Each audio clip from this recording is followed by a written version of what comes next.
रोजगार एक बहुत बड़ा मुद्दा बना हुआ है उत्तर प्रदेश में, और दूसरी तरफ अगर युवक आरआरबी एनटीपीसी में रोजगार मांगते हैं तो आपकी प्रशासन इलाहाबाद में जाके और छात्रावास से निकाल पीटती है। अगर ये जो भी कुंदे चल रहे हैं, जो भी डंडे चल रहे हैं, जो विद्यार्थी पे स्टूडेंट पे चल रहे हैं, अगर वो किसी क्रिमिनल पे चले तो अच्छा रहता। आखिर विद्यार्थी की क्या गलती है? जो डंडा चला रहा है वो भी तो कभी विद्यार्थी था, कभी आप भी विद्यार्थी थे, लेकिन अभी तक आपकी पार्टी से उनके साथ कोई स्टैंड नहीं हुआ है। नहीं।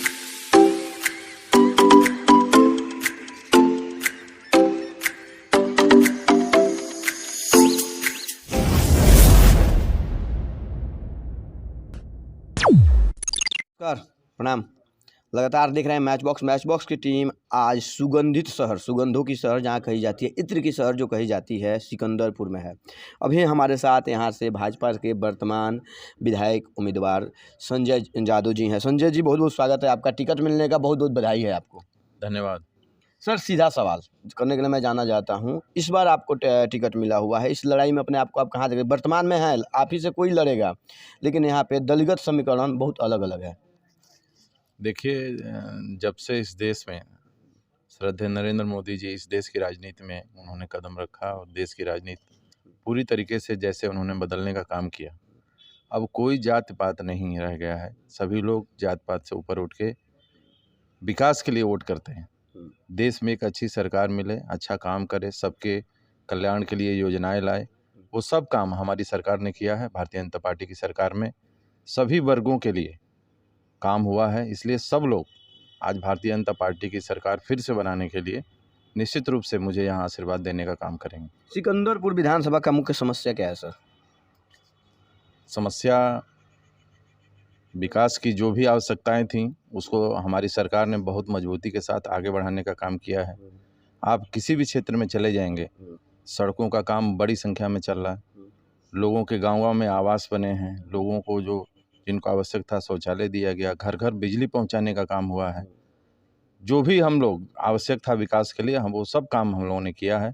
तो इसलिए कोई यहाँ चुनौती नहीं दिखती है। निश्चित रूप से फिर से हम लोग यहाँ भारी मतों से विजय हासिल करेंगे। पिछली बार आपके साथ ओम प्रकाश राजभर जी थे, तो राजभर समाज का जो वोट बैंक है, गुणागणित है, वो आपके साथ मजबूत था, लेकिन इस बार तो वो नहीं है, वो सपा के साथ है।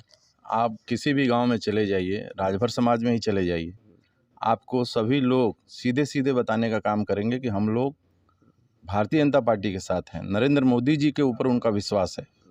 उनके लिए जो भी आवश्यक था हमारी सरकार ने, हमारे नेता ने उनको देने का काम किया है।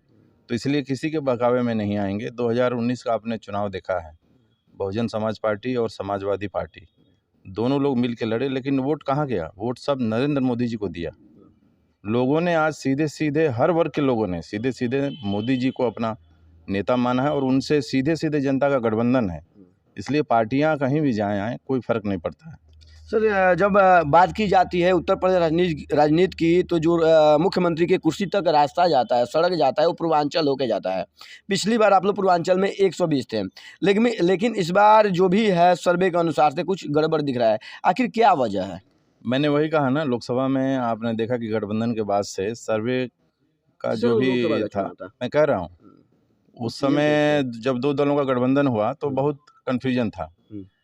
आज भी वही स्थिति है। जनता में आप चले जाइए किसी भी गांव में, सब लोग बता देंगे कि हम लोग किसके साथ हैं और किसको वोट करेंगे। आज खुल के बोल रहे हैं।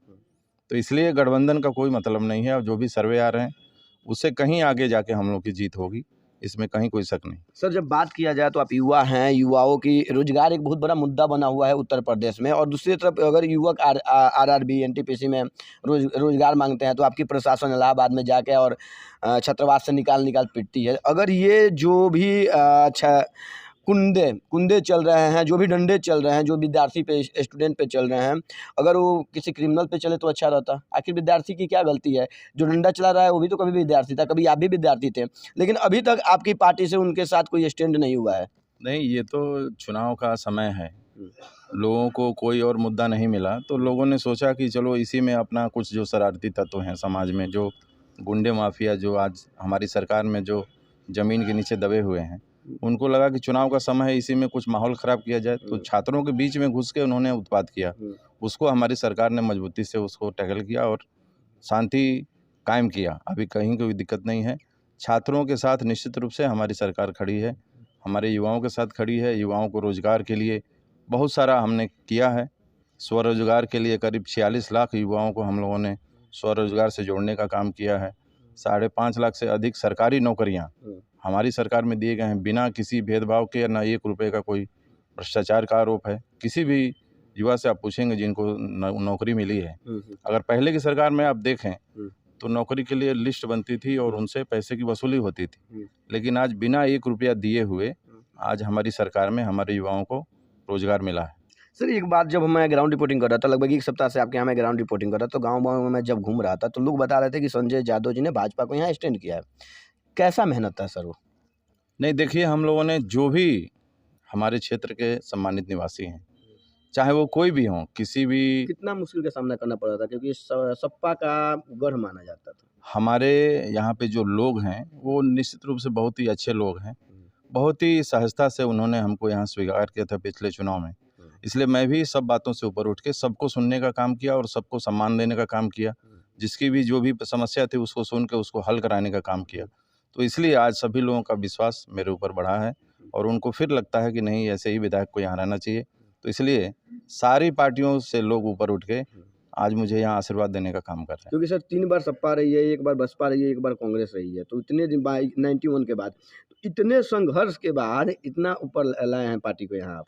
हाँ, निश्चित रूप से ये एक कठिन क्षेत्र था हमारी पार्टी के दृष्टि से। हम लोगों का काम उतना यहाँ मजबूत नहीं था, लेकिन मैं जैसा हमारे नेता नरेंद्र मोदी जी, हमारे श्रद्धेय मुख्यमंत्री जी योगी जी, इन दोनों लोगों के कामों के कारण आज निश्चित रूप से पार्टी भी बहुत यहाँ मजबूत हुई है और हम लोग अच्छा काम किए हैं। तो आज जनता का आशीर्वाद फिर से राम हमको, मंदिर कितना बड़ा असर डालेगा आपके चुनाव पे? निश्चित रूप से हमारी आस्था का सवाल है। और राम मंदिर 500 वर्षों से जो मामला एक सुलझ नहीं पा रहा था, हमारी सरकार ने उसको भी सुलझाने का काम किया है। देश का कोई भी ऐसा मुद्दा नहीं है जिसको हम लोगों ने कहीं भी लटकाने या अटकाने का काम किया। जो भी मुद्दे थे उनको हमको सबको सुलझाने में हमारी सरकार सफल रही है। इसलिए जनता का, बशर्ते पूर्वांचल एक्सप्रेसवे को छोड़कर वही लटका अटका पड़ा हुआ है। नहीं, पूर्वांचल एक्सप्रेसवे तो पूरा हो कहाँ गया। बलिया कहाँ? में आया है अभी तक? बलिया में आ रहा है, आप देखेंगे ना, ग्रीनफील्ड एक्सप्रेसवे जो है बनारस से उस एक्सप्रेसवे को जोड़ते हुए सीधे बलिया आ रहा है। तो ये भी कहीं से कोई दिक्कत नहीं है, वो भी काम पूरा होगा। सर पैंडेमिक स्थिति है, कोविड का माहौल है, लेकिन मैं स्थानीय अस्पतालों को मैंने घूम-घूम के देखा तो लचर व्यवस्था में पड़ी हुए हैं। आखिर ये कब तक रहेगी? जनता के साथ कब तक खिलवाड़ करते रहेंगे सत्ताधारी लोग? या विपक्ष वाले के पास भी ये प्रश्न नहीं है कि कोविड में ये कहाँ थे? पिछला समय में केवल 100 दिखाया जा रहा था तो बात की बात है, लेकिन अभी कोविड का स्थिति दिख रहा है, लेकिन अभी तक कुछ तैयारियाँ नहीं है। तो चुनाव की तैयारी हो रही है, कोविड की भी तैयारी होना चाहिए साथ में। साथ ही साथ अगर आप श्रद्धेय मुख्यमंत्री जी को देखेंगे तो चुनावी दौरा के साथ साथ वो कोविड का भी अलग से बैठक हर जिले में जाके कर रहे हैं। इस चुनाव के समय में भी आप देखेंगे वो खुद जब बीमार थे तब भी निकले थे और व्यवस्था को देख रहे थे। तो इसलिए यूपी तो पूरे विश्व को एक उदाहरण पेश किया है कोविड से निपटने आपके में। पार्टी पे परिवार तोड़ने का आरोप लगता है, आप लोग परिवार तोड़ देते हैं। बिल्कुल नहीं, ऐसी कोई बात नहीं है। परिवार जो नीतियों से हमारी प्रभावित हो रहे हैं, परिवार के अंदर ही, उनके परिवार के अंदर भी लोग हमारी नीतियों से प्रभावित होके आज हमारे साथ आ रहे हैं। हम लोगों ने कहीं कोई प्रयास नहीं किया है, स्वयं से लोग आगे आके आज हमको समर्थन देने का काम कर रहे हैं। अगर जनता आपको मौका देती है तो इस विधानसभा के लिए अलग से क्या कीजिएगा? निश्चित रूप से जो अभी विधायिका पिछला का 5 काम है वर्ष आवाज उठाना। पिछला 5 वर्ष हम लोगों ने जो यहाँ की मूलभूत आवश्यकताएं थी विकास की दृष्टि से, उसको हम लोगों ने आगे बढ़ाया है, बहुत मजबूती के साथ उसको पूरा करने में लगे हैं। इसके बाद से जो बड़ी-बड़ी योजनाएं, ऐसी योजनाएं आएँ जिससे हमारे इस क्षेत्र का चहुमुखी विकास हो, हमारे यहाँ के युवाओं के लिए यहीं पे रोजगार मिल जाए, ऐसा कुछ न कुछ बड़ी योजना हम लोग लाने का प्रयास करेंगे।